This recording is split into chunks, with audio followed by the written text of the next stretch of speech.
দালালের হাত ধরে প্রত্যেকে 12,000 টাকার বিনিময়ে ভারতে অনুপ্রবেশ, কিন্তু নতুন সরকারের কড়া পদক্ষেপের ভয় ফের বাংলাদেশে পালানোর চেষ্টা। আটক 8 Bangladeshi. Siliguri junction rail station থেকে গ্রেফতার হয়েছেন 8 জন বাংলাদেশি নাগরিক। ধৃতদের নাম মমিন, সৌরভ রায়, কমল চন্দ্র রায়, অভিষেক রায়, জয়ন্ত রায়, টিটন চন্দ্র রায়, গোবিন্দ রায় এবং সঞ্জিত রায়।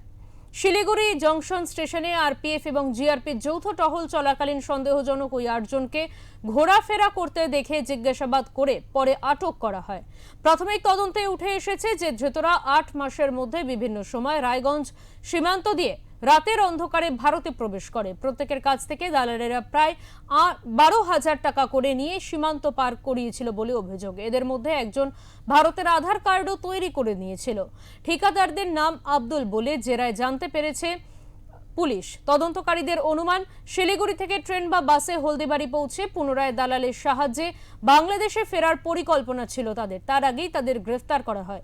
এই ঘটনার সাথে আরও কারা কারা জড়িত রয়েছে তা জানতে তদন্তে নেমেছে জিআরপি। ধৃত 8 বাংলাদেশিকে সোমবার শিলিগুড়ি মহকুমা আদালতে পেশ করবে শিলিগুড়ি জংশন জিআরপি।